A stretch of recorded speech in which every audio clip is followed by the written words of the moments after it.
Yeah, it's a very Estonian setting. Everybody's pulled back, so it's like. So for the speaker, it's of course much difficult to speak this way. So I might move around and try to capture your temperature as well. So I don't know how it's online, so with the camera is there. So I hope it's not too difficult to follow me. Yeah, so I will pretty much pick up from where Evgeny left off. How do you get the innovative culture in the city governments without taking the chainsaw? Because I think that's really the challenge. I think we all know how we get dynamic governments when we have a real crisis like COVID. Then we mobilize, get together, and we now also see the very dynamic government with a chainsaw, which of course nobody actually really wants, and planes starts to fall from the skies and things like that. So how do we actually balance living in the not very maybe normal times, because there's lots of crises around, but how do we actually have city governments on a day-to-day basis that are actually dynamic, support innovation, and actually help us reach the goals that Evgeny was so nicely talking about. So this is what I will try to talk about, and I'll present quite a bit from my ongoing research, and you'll see a lot of examples, hopefully, from other cities as well. But to start from, I think one of the key issues, particularly for the entire day, I think we have to realize that when we talk about innovation, artificial intelligence, AI, digital solutions, they are all by nature political in a sense that we have to decide as a society what direction we want them to go. So of course, if you today think about AI in public sector, you can see how easily it can make public sector more efficient. You can easily fire your secretary very soon. But that's probably not a good idea, or not only good use of AI, because what else can we do with AI in terms of smarter decision-making, smarter analysis, smarter engagement processes? All of these things are what AI also enables us. And so it's up to us to decide which direction AI goes. There's no sort of logic inherent to AI that is only about efficiency in governments. It can also be many other things. So it's up to us to decide. And that's why we need what we call those capabilities in city governments and other governments to help shape the direction of innovation in urban spaces, in technologies more widely. And of course, we all know we live in this world of polycrisis, and I think in one way, it is also easy to say that this makes things more difficult, it makes things more hectic.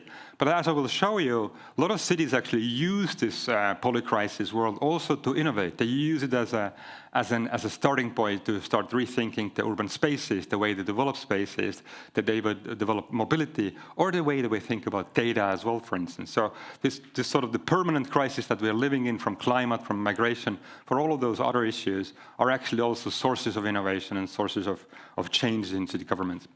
So when we look at the way typically governments functions, we all know how governments like to function. They like to write very long papers, 500 pages, engage kind of everybody, then sort of let it go, leave it out in the world. And that's what we call the policy of waterfall. It just comes to you as a business or a citizen.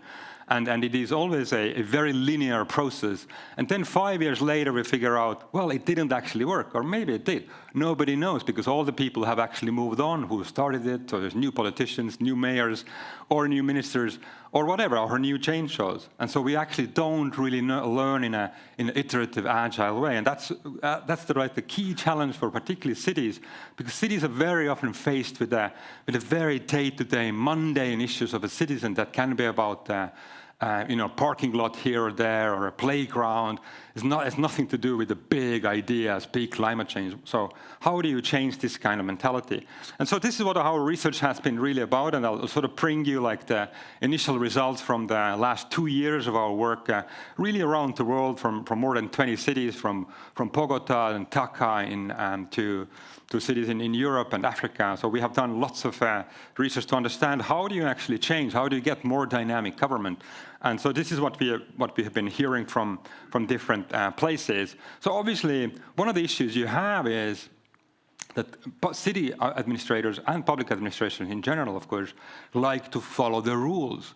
And as we now see in US and with Dodge, it's actually a very good idea to follow the rules, because if people don't follow the rules, well, you get oligarchy and all of those things that are actually not nice at all. So following the rules as such is not a bad thing, but how do you actually, in addition to following the rules, how do you get also the innovation and an innovation culture in cities is something that is really challenging. So how do you balance this sort of the need for stability and predictability, but also the need for innovation? And this is what I think city governments are really interesting and really creatively, how do they do it?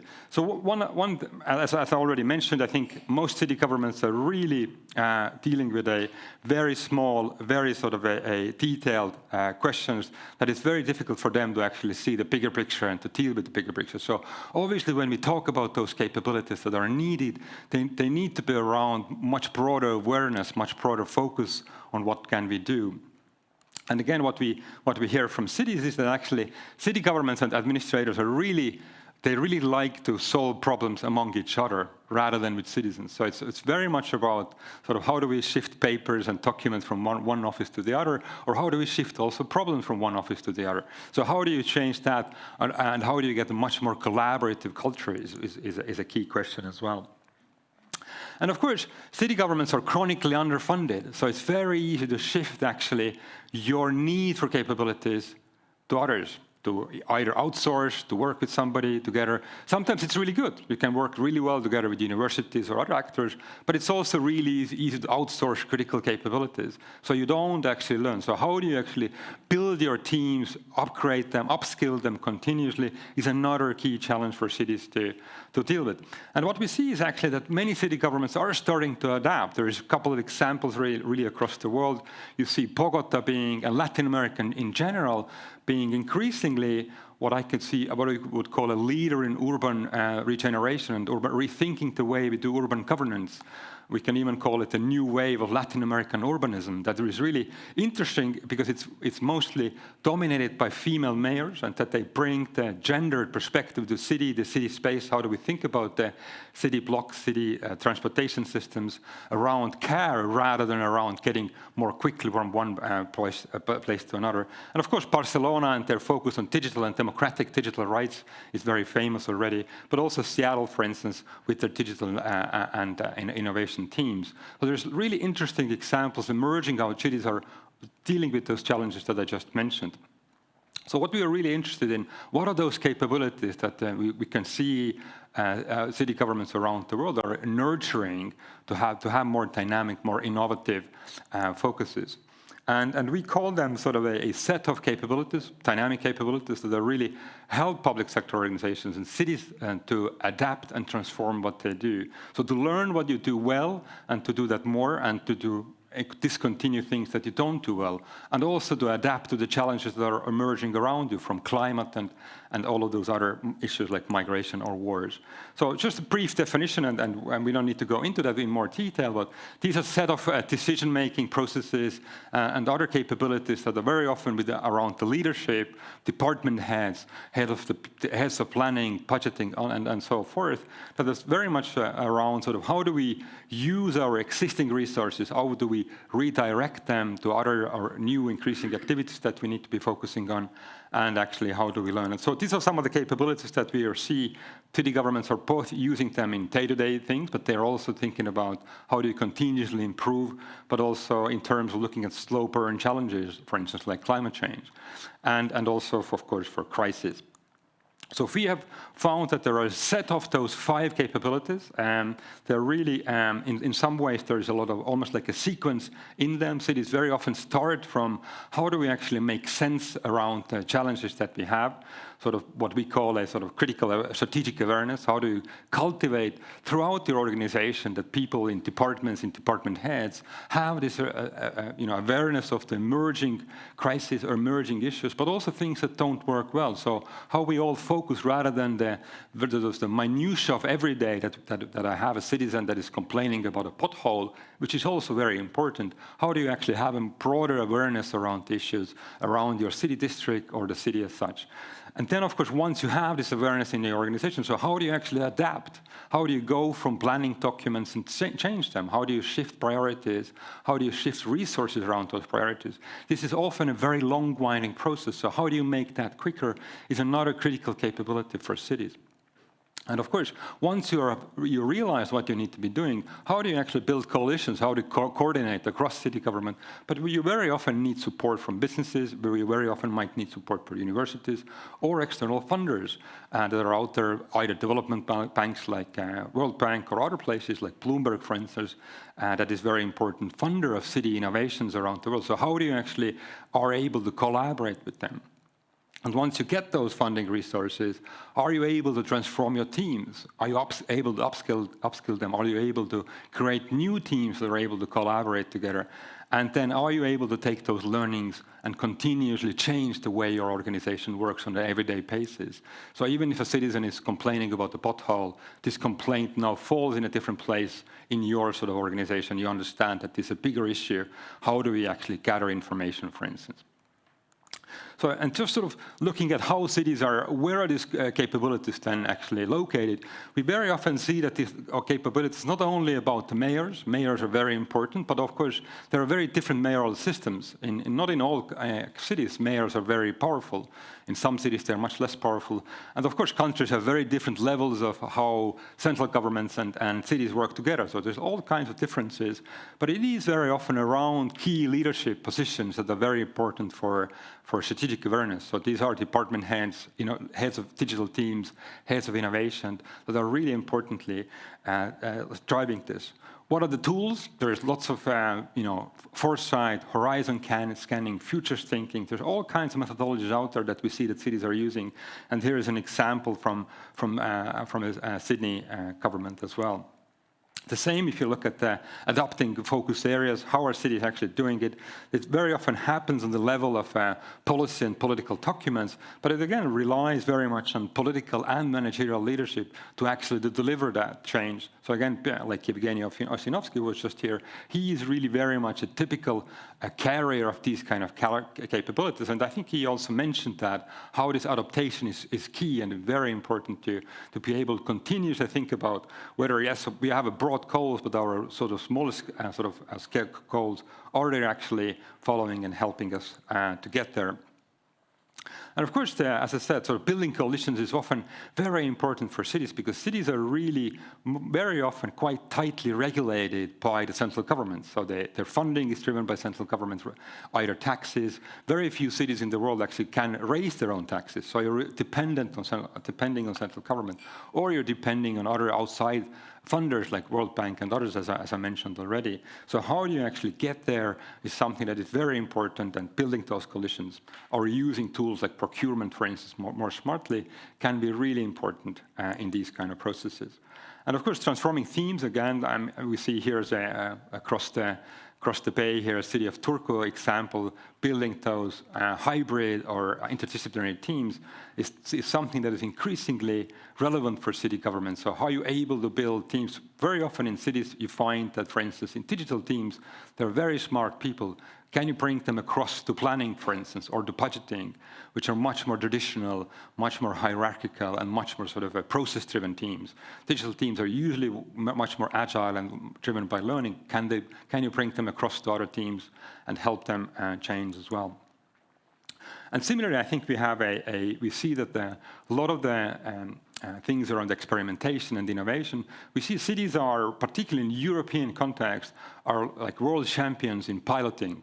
So I think every city runs a pilot almost on a daily basis, and the European Union is super happy to fund it.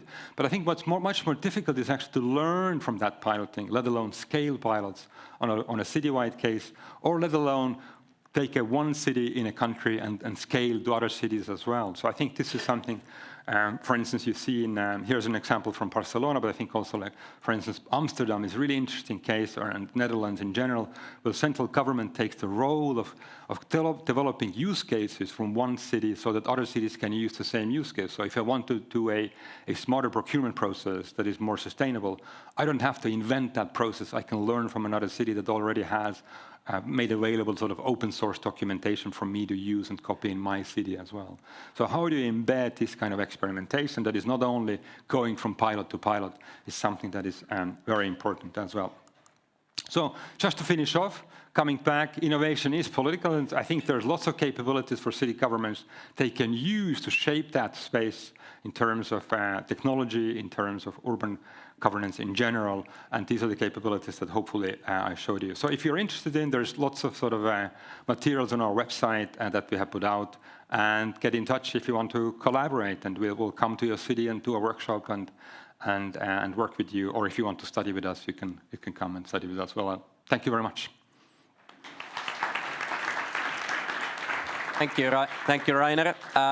Could we just, that's what I just wanted to remind everyone. So you can also ask questions through Slido. So you just go to slido.com, and it's a hashtag SCEF2025. But we also can take questions directly from the audience. So just raise your hand, and my colleague will come to you with a microphone. I've got a quick, simple question for you. Since we are in Tallinn, how do you see the smart cities evolving in, sort of 10 to 20 years? And what would be your advice to Tallinn? Well, I think smart city, in an interesting sense, has itself gone through a lot of evolution. I think when you go back 10, 15 years ago, smart city was very much what we would today see almost like an analog city idea, that we put some sensors here and there, we measure. It's much more sort of a static understanding of a city, I think, looking what is happening in a city. Now I think we think about smart city in much more around how do you actually take the innovation that you can have and try to shape city through that innovation, for instance, in terms of urban planning, and understand planning from a much more human-centered perspective rather than from a perspective of cars or from data or things like that. So I think smart city, we're probably in smart city 5.0 or whatever that is already. It's changing quite a lot.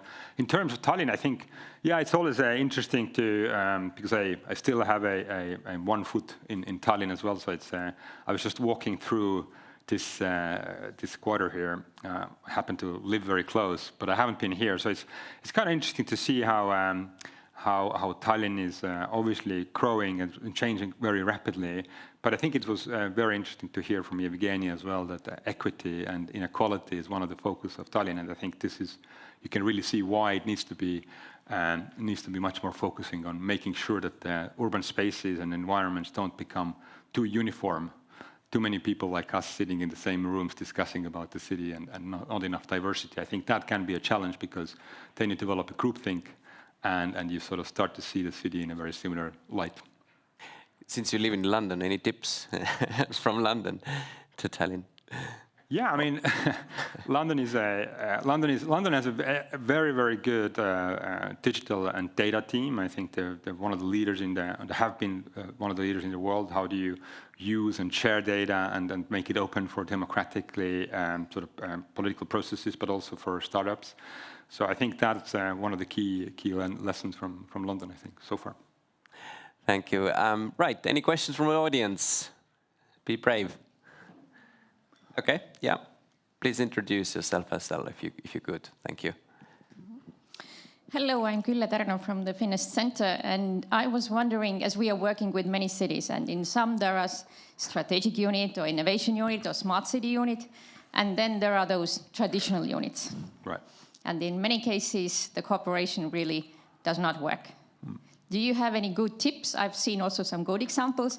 How do you really get the real collaboration that those people can get the other peoples on the way and don't just do innovations for doing innovations? Yeah, it's a great question, and in many ways sort of goes back to the transforming teams capability that I was talking about. And I have a good example from a Brazilian city, Recife, which is close to Rio de Janeiro, and it's a really nice place. But what they have an exceptionally good digital team, like, as I said, in many cities, because digital space is evolving very quickly, and there's lots of things you can do. And what they have done, they have created essentially weekly lunches with planning teams, and they have created joint WhatsApp groups and things like that. What we sort of in technical language we can call like a community of practice. So rather than telling other teams that you are backward and old-fashioned, whatnot, let's just have a common lunch every other now and then. Let's sort of try to find us maybe a small project that we can work together, because this way, you know, there is a spillover not only from digital teams to planning teams, but also the other way around. I think that very often what digital teams lack is actually on the sort of the fine-grained understanding how difficult some of the financial and planning processes are, because they're very often deeply rooted in legal and frameworks that you can't just change. In digital space, it's very easy to say, let's take this website down and replace it with another one. But it's very difficult to say, let's take the constitution of a country and change it. As we now see in the US, it's very, very difficult and probably a bad process. So I think it's also useful for digital teams to understand that, for instance, planning is a very long, winding and challenging process that has lots of difficulties, but also finance, for instance, and things like that. So I think this sort of mutual learning communities, which is particularly cities, is very easy to do because we very often work in the same office building. So you might as well go for lunch together. Thank you. And we've got a question through Slido as well. How well is your claim innovation is political agreed in the academia? How would you assess the proportions who agree and disagree? The innovation is political. That's a good question, how many agree. But I think that, of course, those who agree are right and those who don't. But I know it. But I think it obviously depends, if you on a deeper level, because we are humans and nobody's perfect. We're all living in a political space because we always have to discuss and agree how do we shape our joint action. So once you step outside of your home, you're in a political space in many ways anyways. So, but I think there's increasingly, so if you look at around sustainability studies, sustainability by nature is not something that would happen anyway. So it requires common action, it requires collective action, it requires agreement. So it is a political process by nature. So it's just a matter of how much we take that seriously or not. Thank you. Any more questions from the audience? Okay, in that case, we'll let you go, Rainer. Thank you very much indeed. Thank you. Thank you.